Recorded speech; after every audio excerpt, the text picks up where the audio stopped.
Okay, so a little history of this. There's a crossing used by thousands of Cherokee to cross Ohio. This place is open to the public. It says located at the end of Highway 133 at the Ohio River, about 15 miles from Salem.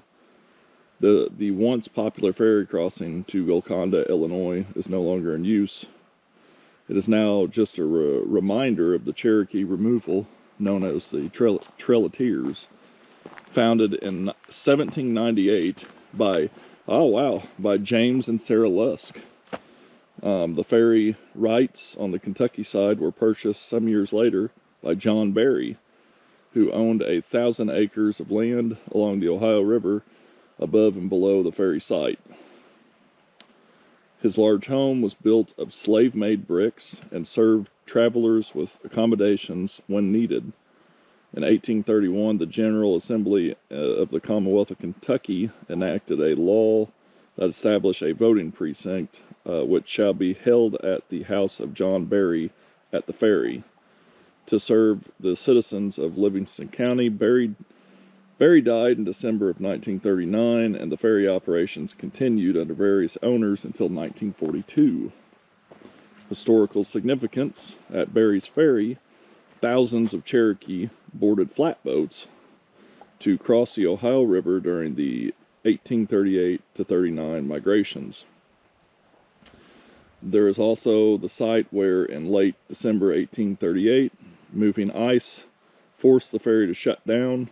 As a result, hundreds, if not thousands, of Cherokee were forced to wait, sometimes for weeks, in scattered encampments southwest of the ferry crossing.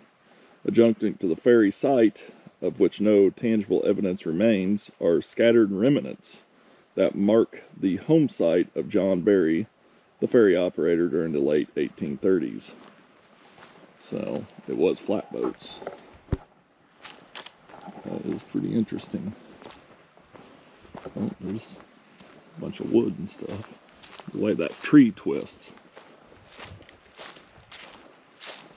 This might be a campsite.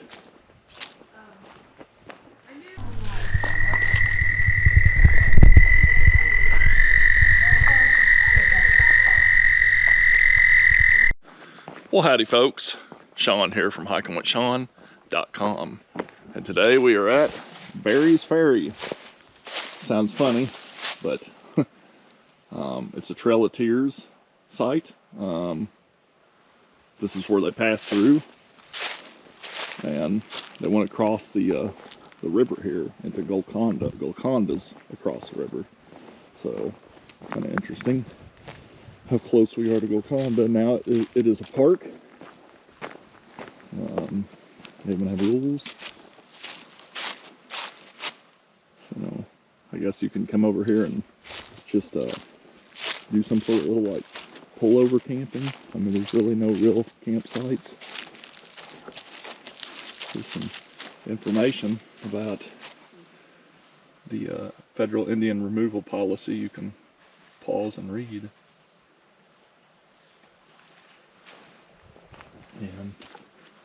And here's that. So we were at Mantle Rock, which is here, and we did that. And the red is the original route. So then it went and crossed into Golconda. So there you go. That is pretty crazy. Probably put them on like flatboats. Maybe not flatboats. I'm sure they had better boats at that point. I mean, that was in 1838, 39. I don't know, that could have still been flatboats. Here's some Ohio here for you. So Golconda is over here. We'll get to that here soon, but there's another island. That's all an island right there. Most of them are owned by tree companies. They plan to harvest it. I thought I read somewhere where the trees have already been sold years ago, to people who are probably no longer living, but you know, it's just sold to their companies. Boy, look at that current though. You could just see it moving. River. Alrighty folks, that was Barry's Ferry. Quick little video. So thanks for watching. Be sure to like, comment, share, subscribe, all that good stuff. Till next time. Michelle, see you on the trail. She found money. She's found 2 diamonds. Money. A penny. I found 2 quarters. Hey, I found a knife. You did not find any. No, I didn't find. She found a knife, a Kershaw knife, a nice knife. Yeah. This is a nice little thing. You know, this is cool, Kentucky. I think this is it's nice to have something like this. So even if it's not, you know, it floods, so there's not a whole lot they can do to, you know, to keep maintaining it. You know, it just keep flooding. So they can only do so much. But it's pretty nice.